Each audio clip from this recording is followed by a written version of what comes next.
those another round of applause. I want to acknowledge Alita Davis. Thank you for being here today. I want to thank Minnesota Wrongfully Convicted is here. We have David Monkey incarcerated workers. We have Frank in the building. They have a conference coming up in October. We have Restorative Actions, which I'm honored to be a trustee here. We're doing economic justice for Black Americans whose ancestors descend from U.S. chattel slavery. And again, we have our powerful commissioners who you just heard from, Friday Jones, Robin Prodi, and Dave Relaford. We have Cam Howard here. Want to give him a big shout out. We have Veronica Burke. She's our staff doing great work for the city of St. Paul. Our co-founder of Black Lives Matter Minnesota, the hard-working, never-stopping working Monique Hollis Golden. He has, I think technology is a big piece about reparations, and he's working on an app. So when the police pull you over, it immediately contacts your lawyer and does things like that. So that's a big piece. We want to see what we can do for some help too. I'm proud to have my fellow Lachelle Cunningham's a 2024 Bush Fellow. Yeah.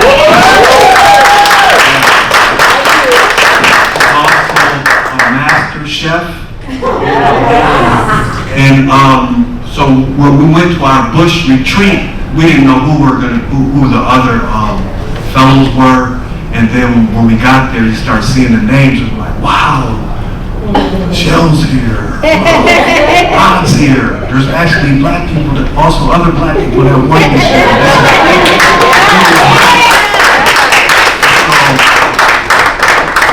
She was start talking about slavery and food. I was like, wow. When we have our next conference, we'd be honored if you could come present. And so it's happening. I'm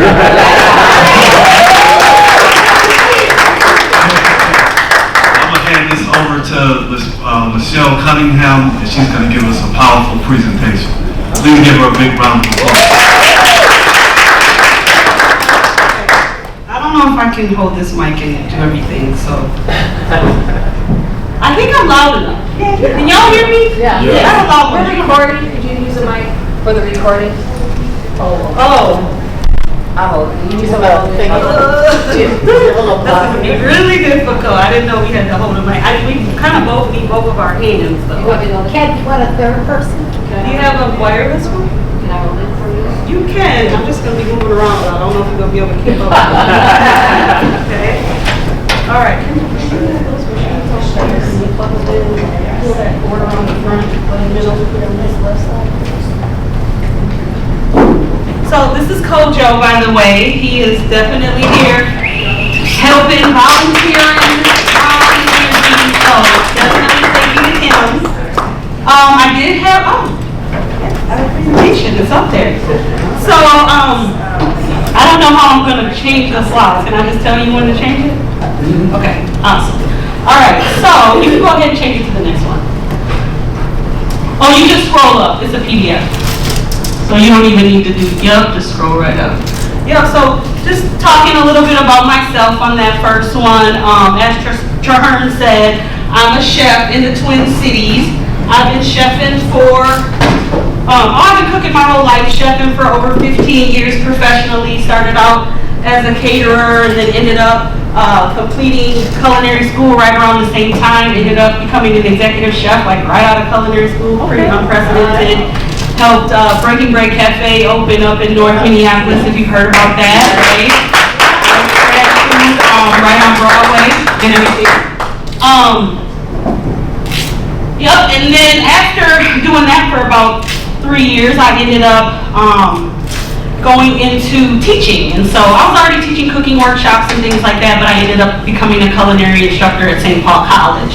And so during that time, I,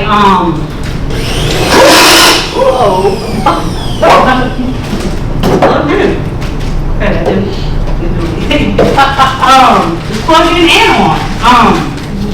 So, anyway, I ended up becoming a culinary instructor, and then really seeing, at Breaking Bread, and my whole life I've worked in nonprofits as far as my career goes, even before becoming a chef. So I've seen the disparities, I've seen the issues in our community, and I really started to see as a culinary professional the gaps in opportunities to get into the industry. There's a lot of barriers trying to get into culinary school. There's a lot of barriers to becoming an entrepreneur in the food industry, because I was also doing that as well. So ended up culminating everything together under my company called Healthy Roots Institute.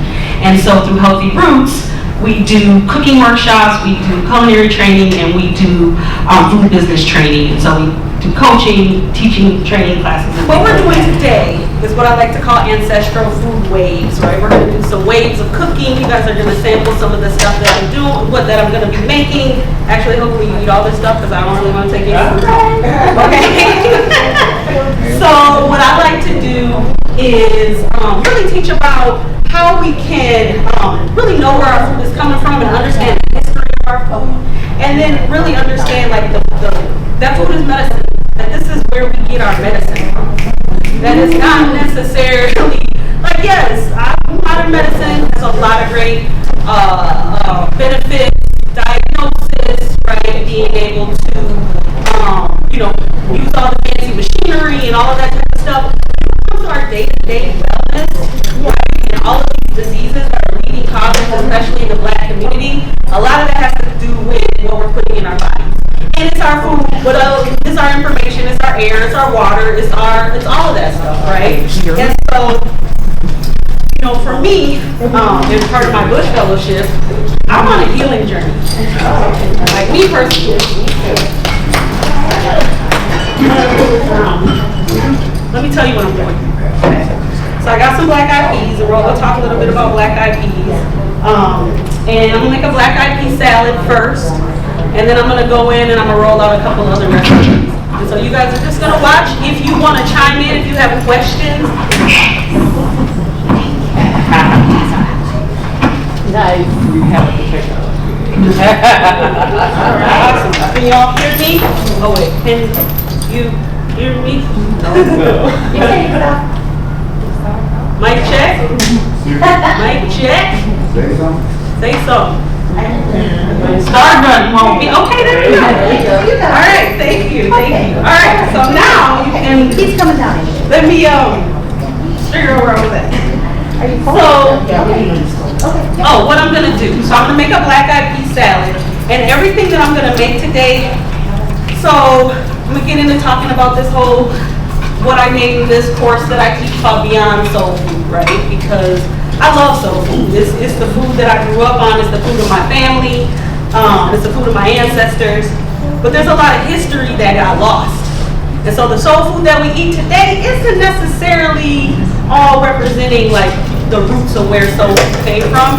And I really love to uncover and explore that. And so what I do know is that my ancestors brought a lot of flavor to food. Seasoning, right? Knowing how to, they say you season with the you listen to the ancestors and then you know when to stop, right? And so, we say that, facetiously, but at the same time it's true because I use instincts when I cook, right? And that's what our ancestors had to use, was their instincts to survive, right? And so, what I do to kind of blend all my flavors together, and I teach this in culinary school, when you're cooking, it's all about balancing flavors and textures. So I make different sauces. So I'm gonna make a few different sauces. I'm gonna make a fire cider vinaigrette. I'm gonna make a pesto. It's gonna like a garlic pesto. And then and then I'm going to make a sunflower seed kind of like cream sauce. You can use it as all different kind of. It's a nut-free, dairy-free. You can use it as cream cheese. You can use it as sour cream. You can use it as all kind of different spreads. And I'm gonna make a different salad with that. And then at the end, if I have time, I'm gonna make a salad, just like throwing everything together that we had, all scraps. I call it a scrappy salad. So, but yeah, so anyone ever heard of fire cider? Okay. So fire cider is a healing tonic, and it's basically made, it's infused apple cider vinegar. So you're infusing it with a bunch of healing ingredients, right? Food, ultimately. And so normally, I have a business partner who makes a fire cider. Her company is called Natural Me Apothecary. Anybody ever heard of that? You ever heard of Heal Minneapolis? Okay, well, Heal Minneapolis is a black-owned vegan restaurant over in North Minneapolis. And they sell herbs in there. And so my business partner, her and I teach a class together called Elixir Kitchen. And so we make medicines in that class, and we make culinary recipes basically with the same ingredients. And so we make a fire cider, it's her recipe in that class. I didn't have enough of hers, and I wasn't going to spare my last little bit. So I just bought some fire cider at the Culinary. And I'm basically making a vinaigrette. You see I'm not measuring, but there's recipes for this that I would But I like to do kind of 50-50 of my vinegar and my oil. So I use olive oil and I use fire cider. I think I'm just going ahead and use this for a while. I might make way more dressing than it needs, but you know, it lasts. So basically with the vinaigrette, I'm gonna put the oil, I'm gonna put some lemon juice, I'm gonna put some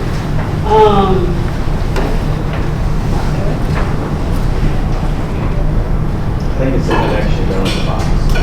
okay. Okay, so we got oil, we got fire cider, we got garlic, we got lemons, I got honey.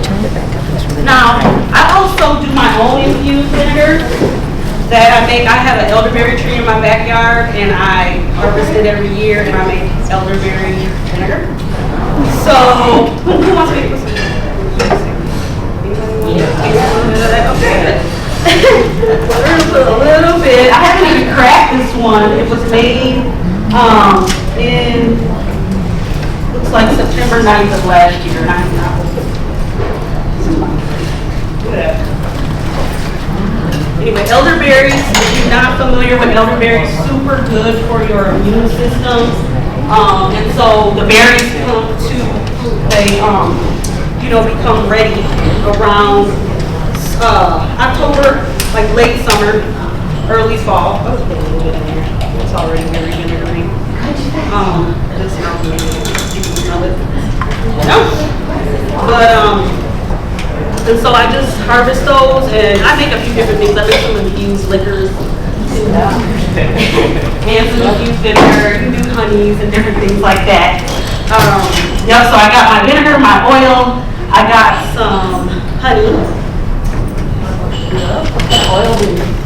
I just use extra virgin olive oil. Extra virgin is what I like to use for raw applications. You can use extra virgin any oil that you like. I just like that.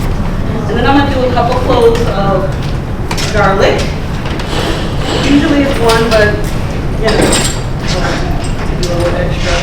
And then I'm going to do a little honey.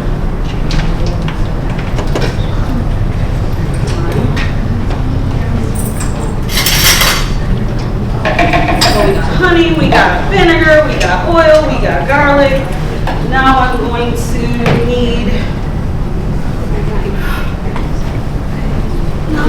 need some lemon juice. So anyway, I'm going to blend this up. I'm going to basically put a salad together, and you guys can start kind of tasting. And while I'm doing that, I will talk about what was supposed to be up on the slide. Yeah, so I usually like to start to talk about soul food. We're like, what is soul food, right? What are we talking about here? Right? And everybody has a definition. Usually you hear fried chicken, cornbread, collard greens, candied yams, sweet potato pie, banana pudding. You hear all those kind of things that might not have, depending on where you live, that might look slightly different, but if you're a Black American, you're probably at least one of them things is in there, right? And so, actually, you can go back to that last one. Oh, that's you doing that? Can you go back? Okay, never mind. Oh, there we go. So the origins, right? When, what were we eating for back then? Survival, right? I mean, even before, as human beings, we're eating as survival, right? To live, right? To nourish our bodies, ultimately for energy, right? So we got to get our energy from some good sources, right? And so, before cooking, we were doing what a lot of people like to call foraging, right? We were foraging, we were finding our food in the wild, and then we were figuring out what we could eat and then maybe like what we couldn't eat, right? And that could be detrimental if you ate the wrong thing, right? And so, but we started to learn some things could be detrimental and some things are healing. Like I can eat this thing and now I'm gonna be healed of whatever my ailment is. And so, we were doing that for thousands of years, right? Figuring that out as human beings, right? And so when you kind of fast forward to like written history, and what we do know is that indigenous people all over the world were practicing some sort of herbal medicine. That's where medicine started, was with plants and herbs. That's where our food initially came from, until we started to figure out, eating animals and all that other stuff. That's not necessarily like our original way of being, right? Okay, so just making sure I got everything here. I'm gonna put a little salt and pepper, about 2 teaspoons. I like to use Celtic sea salt, and then a little fresh black brown pepper, and then a little red pepper flakes. Now I'm gonna run this blender real quick. It's gonna be loud.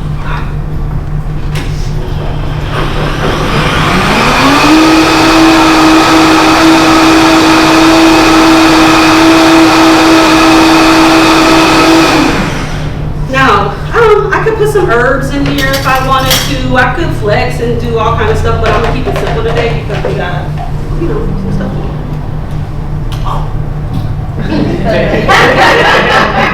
Okay. First taste was really good. It's a little bitter.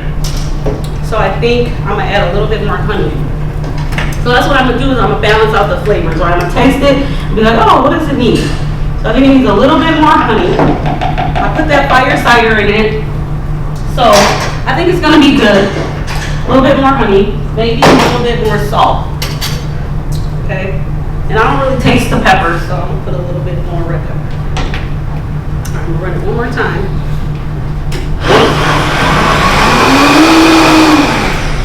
Alright, I think we're gonna call that our vinaigrette.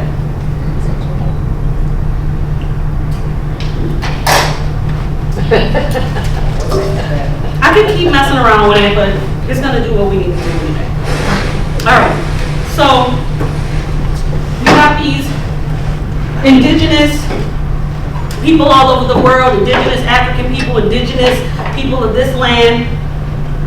Some, it's controversial, but I'm a believer that maybe the indigenous people of this land were black too. Okay. I don't know about maybe like but it's controversial, so I'm not here to be controversial. Well, maybe a little bit, but I don't want to get any debate today, okay? But anyway, the point is that, these, our people, before they were ever enslaved and subjugated and exploited, they were, all that was done because of their knowledge of agriculture, botany, environment, medicine, right? Anyone ever heard of that book, Medical Apartheid? Yes. Yeah, so if you read that, it's kind of traumatizing, but it will tell you that, our people were taken as for their knowledge, but also for their healing, for their, as test subjects, it gets really, really deep. But we can go to the next slide, right?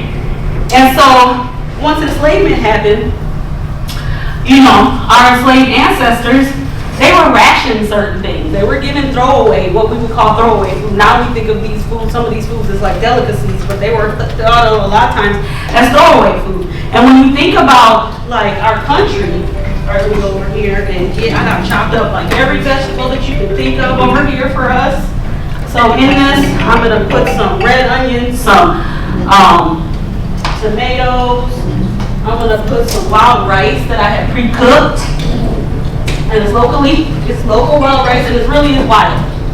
So if the rice you get says wild rice, but it's cultivated, that means it's not wild. Okay. So I'm gonna put some peppers. I just cut up a bunch of different bell peppers. I diced them kind of small, kind of rough chopped them. I'm gonna put some of this wild rice. I never did that before. I'm just flexing. Okay? There's no recipes involved here. I'm being free. Okay? Celebrating my freedom. Well, I could see you. Okay, you see me? All right. So, we're rationing things like throwaway parts of the pig, the hog maws, feet and ears and all of those types of things, right? And then we might have had like some molasses, which is the byproduct of making sugar. And then we might have had like some cornmeal, right? Because there's all kind of corn. I got some rhubarb too, locally grown. I'm gonna chop it up a little bit smaller for this salad. I just sliced it. And that's another thing when you're making stuff, like a salad, you kind of want all of the, like I'm making a black eyed pea salad, so I don't want big chunks of anything. Maybe the tomatoes are gonna be a little chunkier, but that'll be okay. So, we're being rationed these things, right? But like, we also had to supplement that. We had to supplement that by foraging. Does everyone know what foraging is? Right? We go out in the wild and find food and medicine in the wild. And then we had to trap. We might trap animals. We might fish. You know what I mean? We might even grow some food in like a super small area that we might have to do after dark. Things like that. After we were working in the fields or whatever our job was all day. And so, we had to make do. And so what we do, we created an entire culinary cuisine. And honestly, to me, soul food is American. It's a quintessential American cuisine. Because it was really what was made out of what we think of now when we think of America. Right? All right, so we got that. So let me just fast forward. Not fast forward. So during that process, when our ancestors were being brought over, some of them were here already as indigenous people. Some of them were brought over as African slaves. And so when that happened, okay, I feel like this is missing some. All right. So when our ancestors were brought over, a lot of times they were bringing over seeds and things like that in their hair or on their body, however they could do it. And so that's how some of our foodways got brought with us, right, through our ancestors' knowledge and then bringing over some of the food. Some of it was from the colonizers who were trying to make the food of the enslaved people, right? There was all kind of hunger strikes and all kind of different stuff like that was going on. Because, resistance is not a new thing. And so, ultimately, we ended up really shaping the food in this country because we were cooking a lot of the food, right? And we were taking what we knew and also in a new environment with new ingredients. And plus, we had to kind of do what our captors wanted us to do ultimately, and so we ended up fusing together our knowledge of our foodways with local indigenous foodways with the foodways of the colonizers. And so that's kind of how like the beginnings of slavery, of our food, of soul food kind of got started. And anyone ever heard of what we call pot liquor? Okay, you know what that is, right? Right? So I have a whole class called Pot Liquor and Smoke. Okay? And it's about celebrating our ancestral food ways of like smoking foods, and the pot liquor was like how, whenever you're making black eyed peas or greens or you're stewing some sort of vegetables, it's gonna create that broth. that broth is the pilot. And so that broth is super nutrient dense, right? Because it's extracting all of the nutrients from whatever you put in there, right? And sometimes you're just using vegetables. Sometimes you might have some fat back or some hog maws or whatever they had to use to kind of add flavor. But meat was not the main component of the dish. It was really whatever they had, which was usually vegetables, right? So it was really plant-based. Let's see what this is doing. All right. So, you know, a lot came out of that as far as, you know, sustenance and being able to kind of figure out how to make something out of nothing, how to make this kind of throwaway food combined with all of this survival food into some culinary masterpieces, honestly. All right, let me taste this and see what we're working with it. Never put wild rice in this.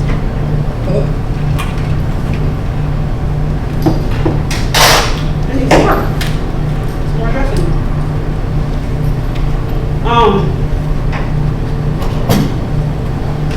I've been using these chili crisps, like spicy chili oil. I don't know, I cannot stop using it. And so, here we are. We'll get some more today. I get this at, a lot of times, well, I got this at the co-op, but I like to go up to the little Asian store, the little Asian market, because they always have a lot of African ingredients too. But, I'm gonna put a little of that to bring a little spice, a little kick into this. So anyway, during slavery, we had to kind of figure it out. We created a lot. You know, if anyone ever seen that show, High on the Hog on Netflix? Hey. So it's based on a book by Jessica B. Harris, and that book is actually what inspired me to create the course Beyond Soul Food. And so it was funny, years later when they came out with that show, I was like, yeah, I've been talking about this. Bring everybody up to speed. So, in that, there's a lot of history that I don't have time to go over because it's like, you know, a docu-series that, you know, hours and hours of information. But ultimately, you'll learn about a lot of the curators of a lot of those dishes that came out of our people being enslaved. And a lot of times it was really, you know, you think about gumbo, you think about jambalaya and those types of dishes. Those are all like what I like to call mosaic. Mosaic. A combination of flavors and culture.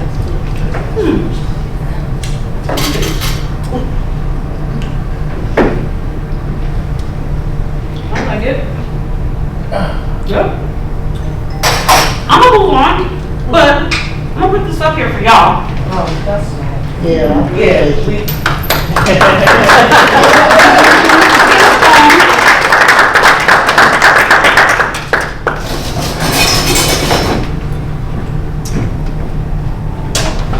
Yep, so there's some plates, some forks, some napkins. Please help yourself. Try that. Don't be shy. I try not to over season it, but I do have some extra seasonings up here if you need them. Please help yourself. Does it? Okay, you gotta tell me.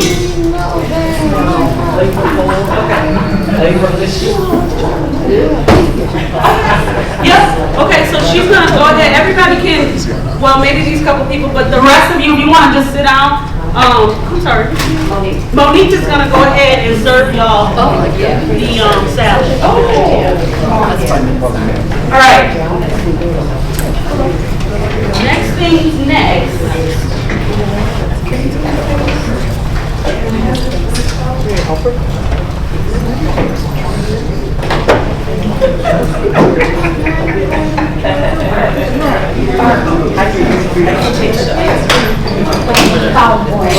Thank you. All right, so a lot of survival, a lot of ingenuity came out of, you know, enslavement of our ancestors. After emancipation, or upon emancipation, what's interesting is that, you know, oh, okay. What happened is now we kind of had more freedom about what we could choose to eat, right? What were you saying there for me? Yes, kind of. You know, like, do you think you have freedom in what you choose to eat now? Kind of.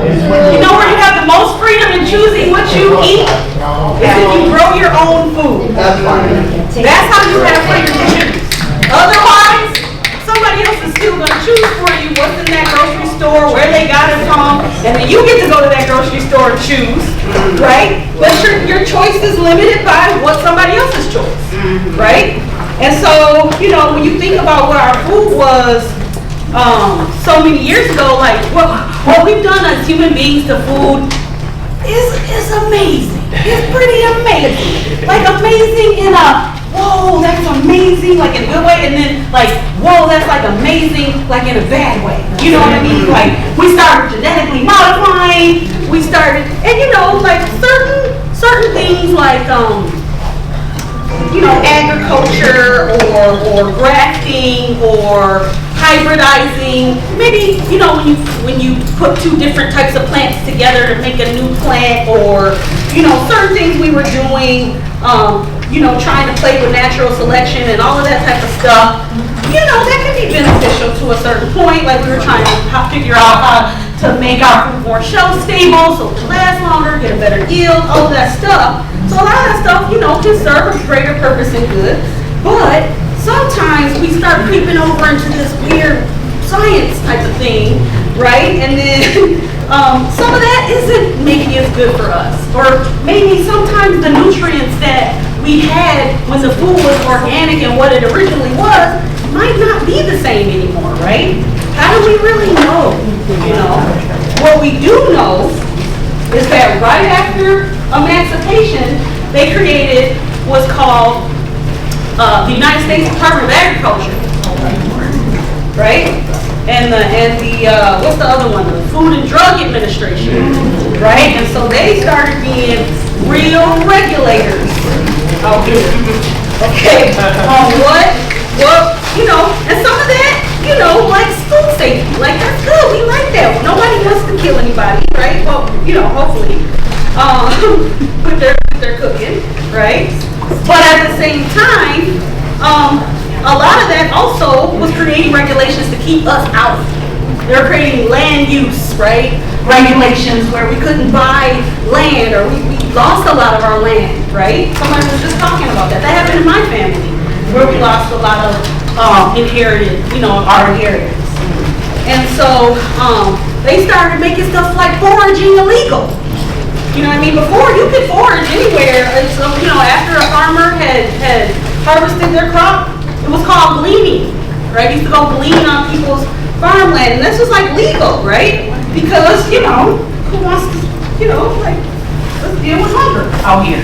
Well, anyway, with all those regulations, right, that's when they really, I mean, they were already controlling our food, but this was a whole new sciencey way, a whole new political way, a whole new systematic way to control our food, while our food system was developing into what we know now, which is very much commodity driven, right? It's very much factory, like, you know, it's processed foods, right? And we started, and that was really, when you think about, when I talk about like we were rationed cornmeal and like processed foods, right? Corn, soybeans, tobacco, those are all like our big commodity crops.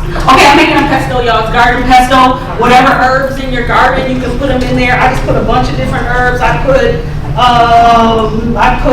basil and parsley and, oh, I think I got some cilantro. I put some cilantro. I put some green onions.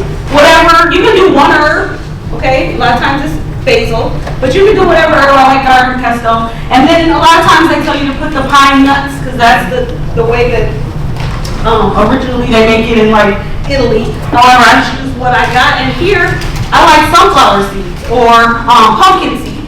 right? And that's more local, right? And so I use that. You can use nuts. I use pecans, walnuts, whatever, just some sort of seed.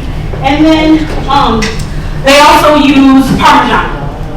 I like to use vegan Parmesan because I'm just more on the plant-based side of things, but you can use regular Parmesan, you can use nutritional yeast, okay? And then some salt, and then some garlic, and some lemon juice, and some pepper. And honestly, you can throw a bunch of stuff in here. You can throw mushrooms. Let's throw some jalapenos in here. You can throw, whatever, it's a paste, pesto, it just means paste, make a paste, okay? So we're gonna do that. Lemon juice. Okay, so let me get back to where I was. Yeah, so once they kind of created this commodity-driven system, then they started, what do you call it? Implementing it, right? So now we, so after slavery, our ancestors were doing the sharecropping thing, right? So we're growing food, we're trying to produce and make money off of agriculture, but we're getting stocked up by the landowners because by the end of the growing season, we owe them so much because, we had run up a tab or whatever. And so with that, we had to stop growing our own food because we had to maximize the space we needed to grow, have a higher yield. And so instead, we would go to the commissary, right? We would get our cornmeal, we would get our sugar, we would get our flour, and then basically now we go to the grocery store, right? It's the same thing. But if you look in the low-income black communities, basically it's a corner store. It's a liquor store. It's the same concept of this processed food that we're going to the store to get because we lost touch with how to grow our food ourselves. All right, let me go ahead and run. Oh, I'm missing the ingredient that brings this all together, which is the olive oil. I'm just going to take this top off of here so we can pour it. Just pour it out, okay? I didn't measure. All right, so try to let this run for a second. So you can make your pesto however you want. If you like it a little more chunky, I just kind of mess around with it.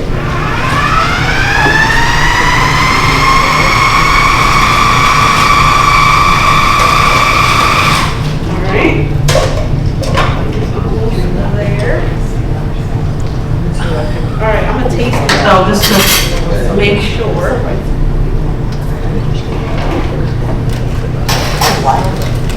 Yeah! That's what I want to do. I think I can put some more on. What do you guys do?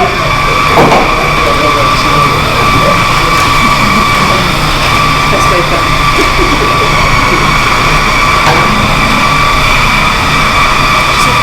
Oh, and I put some garlic. I don't know if I said that. Okay.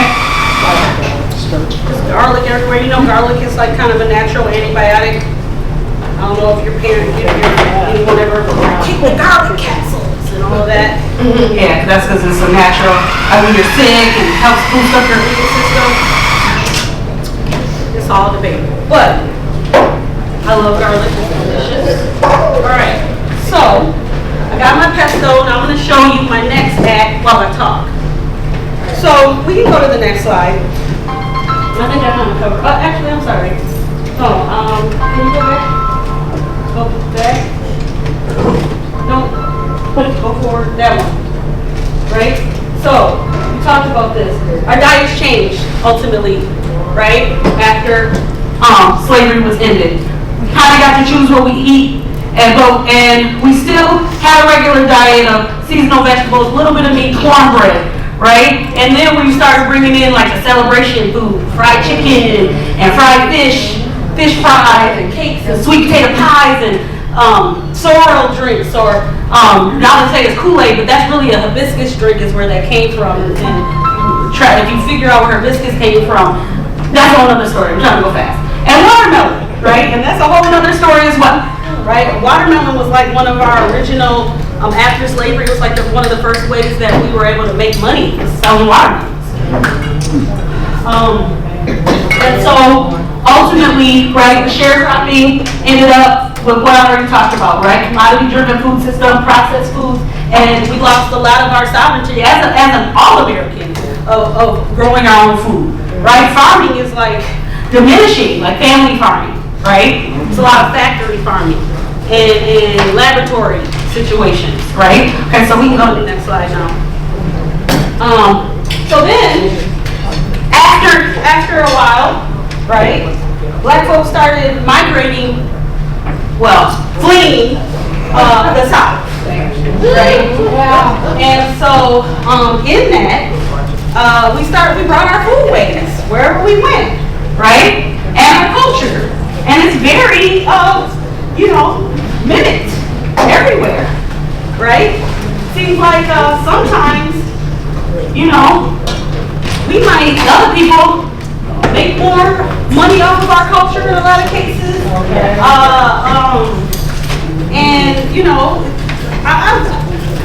Let me stop. I'm gonna get off track.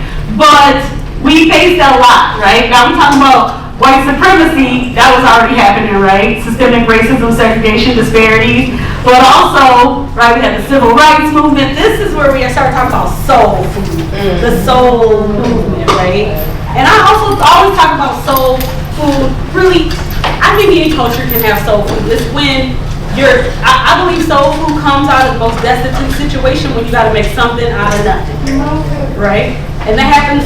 It doesn't matter the culture. That can happen. But we soul people, so we coined this term soul food, right? And there's this kind of thing between what's Southern food and what's soul food. Yeah, because it's like the same thing, right? But ultimately, depends on who's making it, I guess, right? That's how it tastes. Well, I'm spoken on that one. But yeah, I'm talking about the seasoning thing, okay? You gotta have that seasoning. So, with that, right, there's progress, right? As black folks, we've made some progress in this country as far as, where we've come since emancipation. And the thing about that is there's a lot of beautiful stuff that's coming with that. I mean, I teach a lot of food businesses, and you will not believe how many food businesses started popping out after George Floyd's murder and the pandemic. Yeah. So many people wanted to, and still do, record numbers of people leaving. I mean, they had the great quitting. People was like, I'm done working for you. I'm working for myself. Right? And they're making it happen. They're making it work. Right? Right? They quit them. And so, and I mean, you gotta watch that. You gotta watch the documentary that I talked about on Netflix, Hot on the Hog, because they really do talk about all of the great contributions that we really made. Like the whole catering industry started with us. Yeah. A lot of the service industry has a great debt to black folks, right? And so, all right, what I'm about to make now is called collard green wraps. Okay, and I don't know what time. I have no idea what time it is. I need a timer. 12. Ooh, okay, we're getting up on here. I don't know if I have time for everything. I gotta stop at 1. 1:15. Okay. Okay. Get a collard green wraps. I know. Let's get some. I'm trying to get back.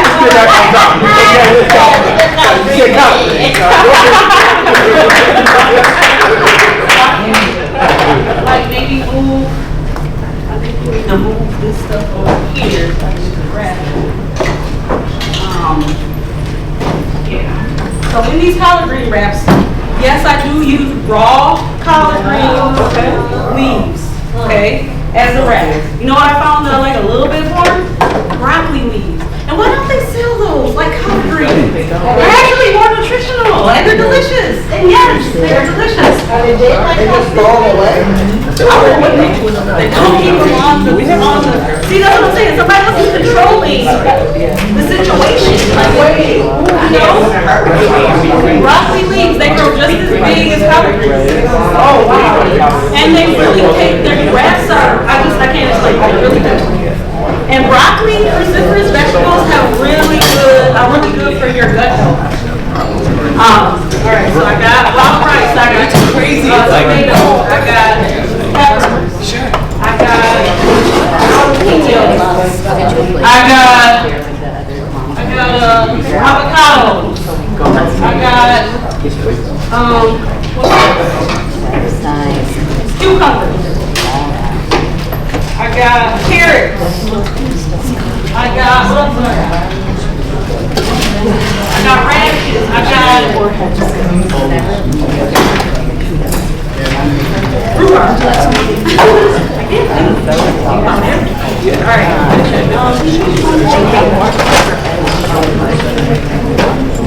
And then I got broccoli sprouts. Those are really good for your gut health. I'm going to be doing a whole gut health fermentation series of workshops in October. And so I'll just say, like, gut health, our gut health is like the main issue with our health. We got to get our guts together, right? Right? That's really where our first brain is, right? That's where our nerves are. That's where our instincts are, right? And so that's really the biggest issue with our health is our gut health. And it has to do with the microbes, right? The microorganisms that are in our bodies helping us digest our food, because we don't actually digest our food, the microorganisms do, the bacteria, right? And so we gotta have the right bacteria. And a lot of times, I mean, there's a whole thing at play here, because, you know, not only is once you stop helping us to realize, or once you get us to forget that our food is our medicine, and we start to go to you for the medicine, right? And then all the knowledge is coming from you. Now we lost all this knowledge to know what we need to be healthy in our bodies, right? And so, you know, plants is what we really need to be healthy in our bodies. Now, I don't prescribe any sort of diet, whatever you want to do, that's your business, but look at what it's doing to your gut. Is it good for your gut? Is it bad for your gut? Only you will know, right? And how does it make you feel, right? And so, but what we do know is as human beings, our bodies were really made to consume mostly fruit. Okay, that's why we have fingers to peel them, right? That's why we have certain type of teeth to bite the front of the fruit and chew it with our back teeth. That's why our stomachs, our digestive tracts are made the way they are. And so, and it's not, I mean, and meat, you know, I love fried chicken, okay? It's my weakness. However, you know, we actually have to cook it in order for it to, and you know how we like our chicken. Okay, yeah, real cooked. Okay, but the thing is, you cooked out all the nutrients, basically. So, you know, it's something to think about. So, ultimately, whatever you do, that's your business. But I say, let's try to get as much plants into our diet as possible. Plant diversity, right? And that means we gotta know about the plants.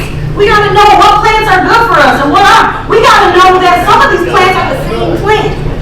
Like the brassica family, that's all the same plant. So if you think you're eating something different when you're eating, like brassica plants are like collard greens,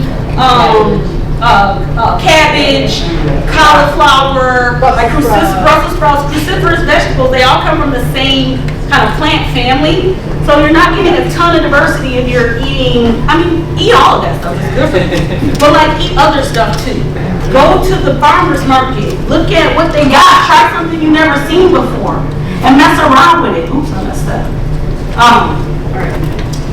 You know, play around with it. We got out of touch with it, but we think we need a recipe in order to cook. And I'm not saying I write recipes. like, yes, they're great. I love recipes. But like, have the courage to make a mistake.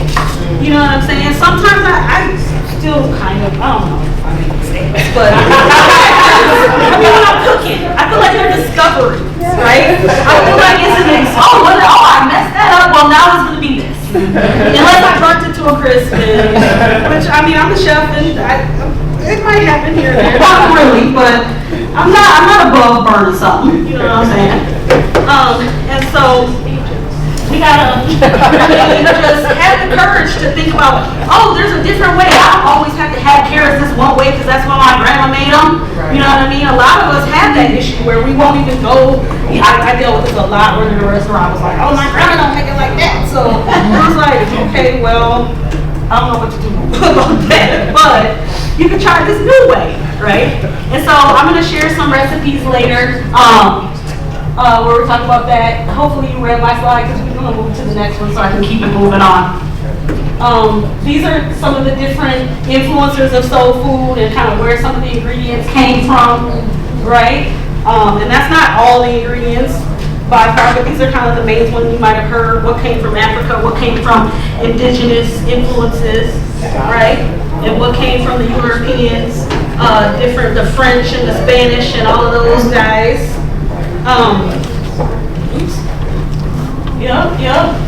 So I love to talk about bear rendering fat, right? Because if you're black and you had a grandmother or mother who had that can of Crisco on the stove or grease in it, that was actually a Native American practice, and they used a bear fat. Yep. Okay, and so.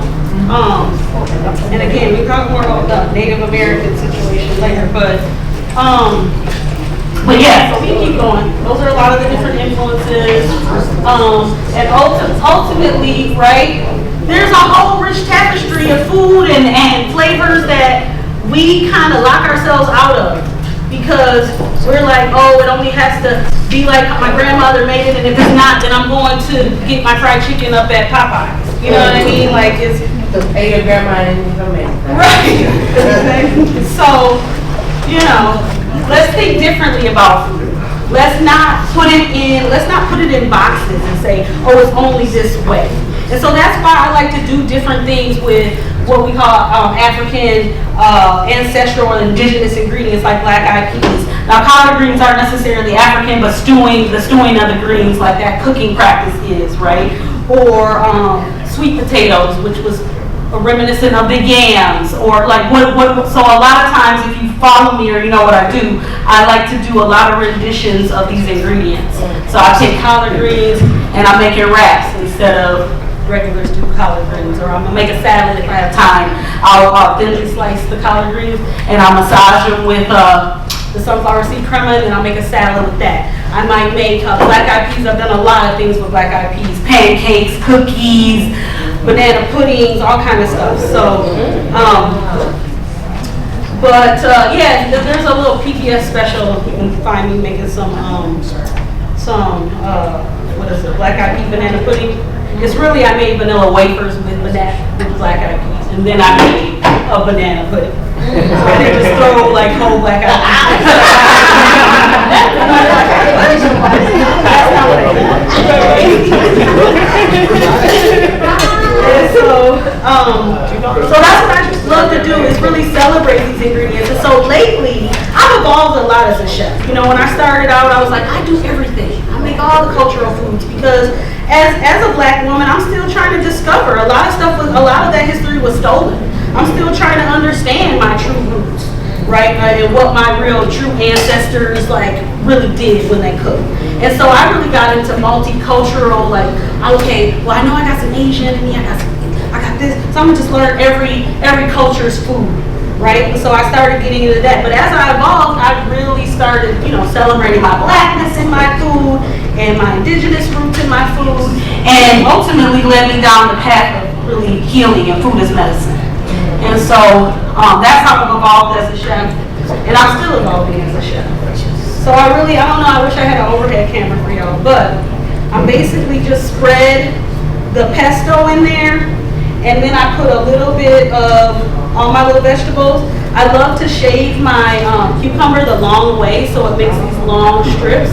You can do this with zucchini too, and make zucchini noodles, and then you just saute them in a little oil or butter and use them as pasta. And then I do that with my carrots too, so the carrots are shaved thin. A lot of times big chunks of stuff is off-putting to people. That's why people don't like vegetables, because you gotta know how to manipulate them a little bit. And then I'm just rolling up like a big burrito. Right?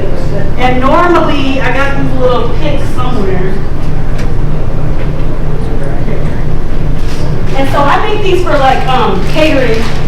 I don't cater anymore, so I'm sorry.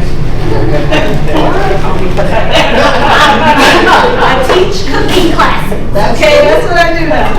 Alright, so I'm gonna make a few of these little wraps for y'all. And I'm gonna keep talking until I'm done with that, or until I'm told to stop. Okay, so I just put a few through here. And I only have 2 arms, so I can only make one at a time, but I try to cut some pieces.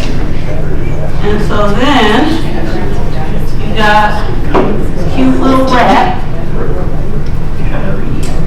And you just kind of, it's not that tight. Tighten it a little bit. Kind of got to get them real tight. Plus I overfilled it. Don't overfill it. And the recipes for these, actually let's go to the next slide. I think there's a recipe coming up here soon. So, food justice, let's reclaim our heritage, right? Keep going, I have a lot of words. Okay, there is the recipe. So what I love to do when I'm,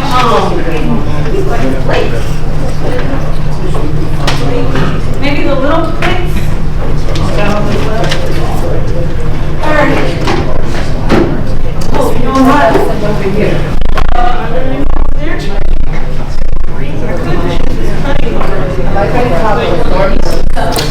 Yes, so that's what I was going to talk about, is that I kind of stopped. I do write recipes still, but now I write formulas for people, because if you scan any of these QR codes, this one is huge, I'm not going to read the rest of it. You get the recipe, the formula. Yep, if you scan those QR codes, those are the recipes. And the recipes are what I like to call formulas. And so they're formulas because every time you make it, you can make it differently. Because I'm telling you, okay, you need 2 cups of this type of vegetable, 3 cups of that one, right? And now you can switch. I give you some sauce variations so you can change the flavor profiles and then play around from there. All right, I will try to hurry up. And maybe what I'll do is, if they move me over there, I'll keep making these wraps until I'm done, because I don't want to bring much food home. Yep, no, everything in here is raw except for the raw rice. Okay? So,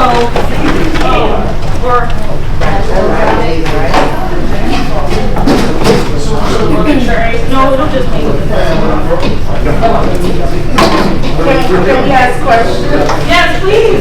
So, where do you, because you were talking about the fact that stores and like, you know, the USDA and the FDA has control over what we, like our choices, where do you suggest we get the best options for raw food and the best options? I know you mentioned the farmer's market, but I would say growing your own food, #1 way. But I know. But I gotta start there, because that's always gonna be the best way.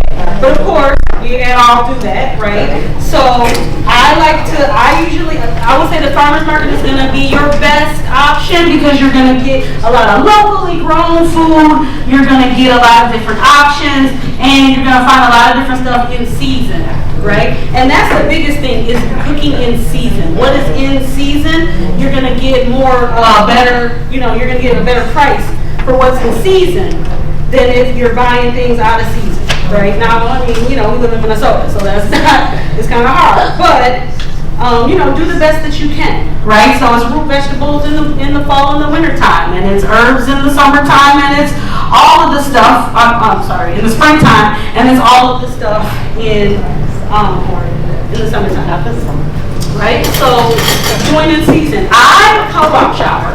That's where I shop. It is going to be relatively more expensive to shop at the co-op. However, you can shop cheaply at the co-op, but that means you're going to probably be buying more grains. You're going to buy stuff in bulk, right? Like your beans, your grains, your nuts. And if you buy in bulk, means they don't have a package, then you're not paying for packaging, right? And so try to buy in bulk as much as you can. Try to go to the farmer's market. If you can't grow your own food, who in your neighborhood is growing food? They probably growing too much food for their house. Everybody in during the height of harvest season trying to get rid of take these cucumbers, take these zucchinis, take these. So get up with them, or a lot of times people have community gardens and stuff like that. So, or maybe we gotta create one, Maybe we gotta band together, like, if anybody's over north, please come and help me with this garden, because I cannot. I need community help with my garden. You have in St. Paul too, yes, of farm? Oh, yeah. I do actually run a farm, also an urban farm in St. Paul called Frogtown Farm, and we grow our food specifically to combat, food insecurity in Frogtown, which is one of the most food insecure neighborhoods in Minnesota. So we give away over, almost 99% of our produce to the local community. All right, this is a better version. There's one more right there. What about the CSA? CSA, yes. Concept? Absolutely. I would definitely recommend signing up for a CSA with a local farmer, so the organization I created, the Culinary program that I run called Local, which is my t-shirt under the apron says, Vocational Culinary Training Program. I created the program, so I own it now in my company, but I built it at the Good Acre, which is a nonprofit food hub. And so they basically work with local farmers to aggregate their produce and get it out to markets. So they also have a CSA that you can purchase for the year. Basically, a CSA is called Community Supported Agriculture, is what a CSA stands for, and that's basically exactly what it sounds like. So you're going to get a vegetable box, once a week, and for the growing season, and sometimes they'll have add-ons like honey, eggs, mushrooms, certain meat, stuff like that. So that's something to think about. Definitely CSA. I would try to exhaust all avenues that you can in your community to get your hands on locally grown food as much as possible. And there's this whole, does it need to be organic? I mean, organic is great. But a lot of times people can't afford to be certified organic, certain farmers, but they are practicing organic farming. So it's not necessarily all about the label, right? You gotta think about all of this stuff. And so get to know some farmers. Anybody taste the wrap yet? Oh, yeah. Is it okay? Is it good? Okay. Keep going, they're gonna tell me when to stop. Keep going. That's me. All right. I'm having fun with y'all. It's great. Thank you. I really wanted to show you my sunflower seed crema because it's magical.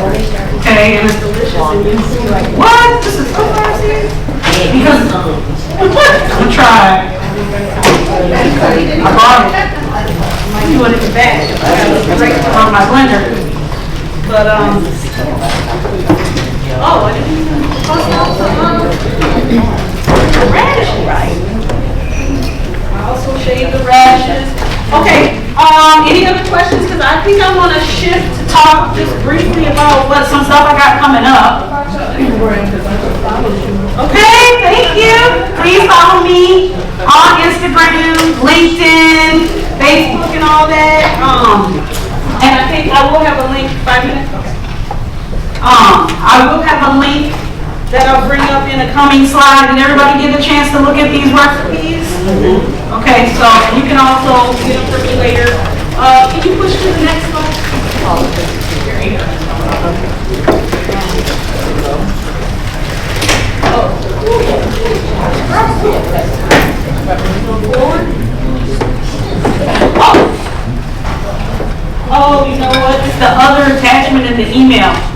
Can you put the other attachment in that email that I sent you? There's one more attachment. Okay. So yes, follow me on all the things. I have my company, Healthy Roots Institute, so we teach cooking workshops. We will book them with your company or private groups. We work with community. We're going to be offering some free cooking workshops coming up. Well, they're going to be culinary workshops and food business workshops coming up in the coming months through a grant we got in collaboration with the Sabathani Community Center over South. And then I'll have more classes. I do a lot of classes with Mississippi Market.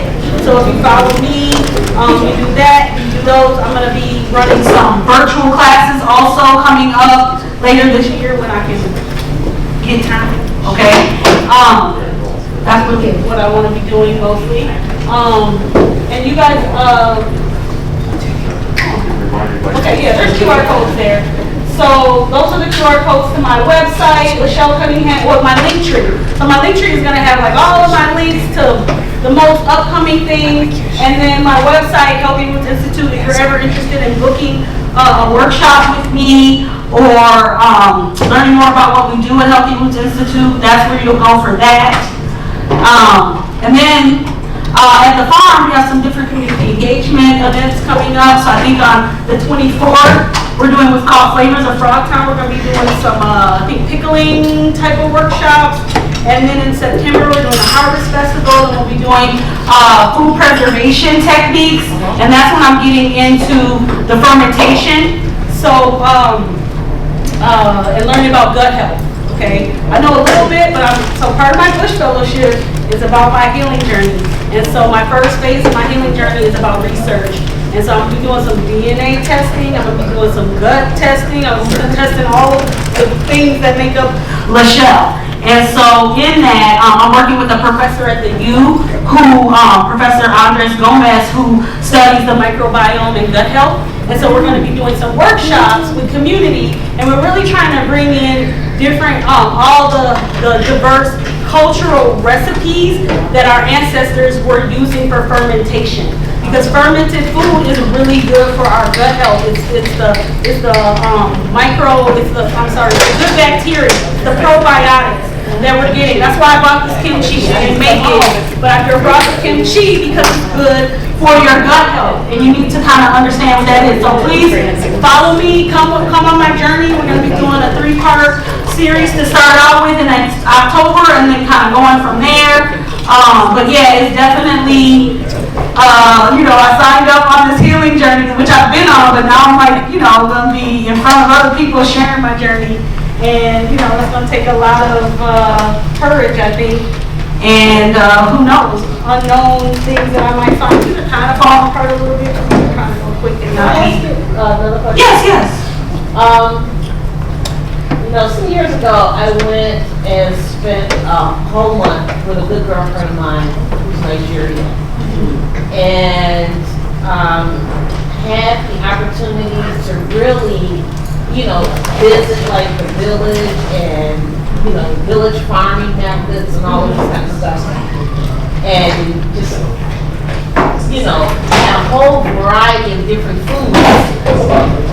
And realized, this is, part of our heritage of, it just saw some of the black-eyed peas that were grown there and all of this kind of stuff. But anyway, she doesn't live far from me, and all the time I'm eating a lot of her dishes.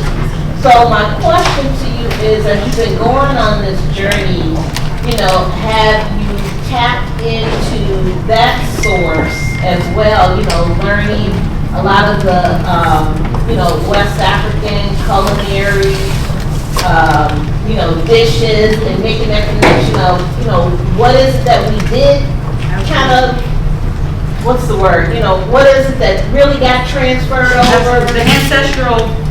Yeah, exactly. And then what it did, and then, what are some new things that we can like rediscover, just making that linkage? Absolutely. I mean, that's really what, if you really took the 7-part series, that's really what we get into.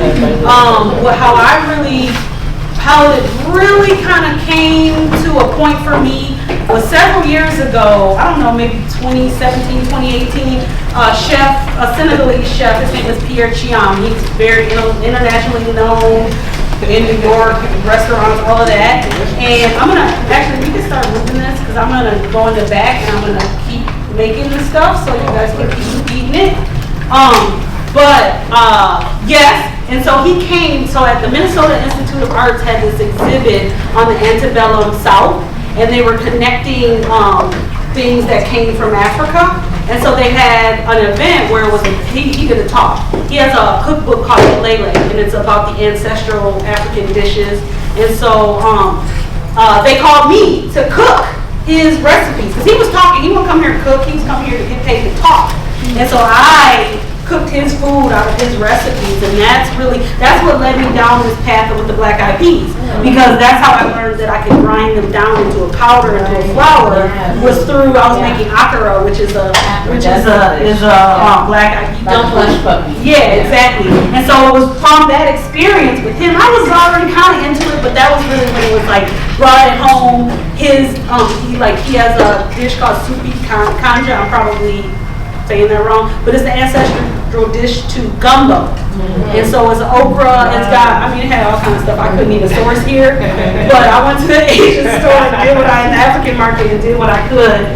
But so he has a lot of those types of dishes in there. So that's really what led me. And then reading the book of High in the Hog by Jessica Pierce, and a lot of just studying that I've done over the years. And the documentary has kind of culminated a lot of stuff that I've been studying. And so, yeah, absolutely, that was kind of what started it. And then I've just kind of been on a journey ever since of figuring that out. And that's really why I chose my plan for my Bush Fellowship. Because, like you said, Nigerian food, I love East African food as well. And it's like, oh, I love African food and I love all this. But like, what am I really? How do I know what I'm eating is the food of my ancestors? So that's why I'm taking a DNA test. And my dad has done all kinds of DNA tests and genealogical studies and traced us back to Black Wall Street and our indigenous roots and all this other stuff. And there's a lot of lies that are mixed into the history. And so that's where it's gonna be a big deal. Like, I can't even formulate the words to kind of articulate how I hope my plan is, my intention is for what this Bush Fellowship opportunity to like dig into that for myself is going to be. So I'm excited about that part. Because I'm kind of pulling together like a mosaic of all these kind of broken shards and trying to create a picture. And I need it to be my story, not just the story that you Black, so this is your story. You know what I mean? It's like, no, what's in my, and I got to take a few different types of blood tests because, ancestry, and then you got the African history, then you got the 23andMe, then you got the ones for genetic markers. So I'm going to be looking at a few different, and who knows what we'll uncover. You start looking at the DNA, you start uncovering family stuff. So I think I know most of it, but then when you start going back further, that's when it'll get a little crazy. So I could go on and stay here with y'all for like 3 more hours and do all this. But I appreciate you.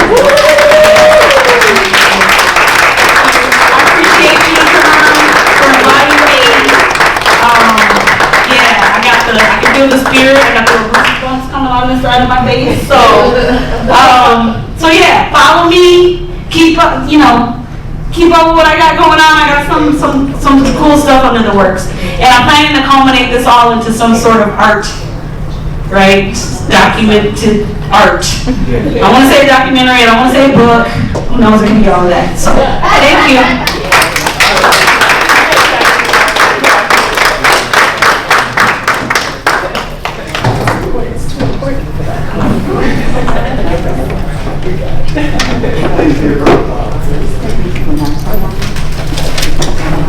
Please give her a big round of applause.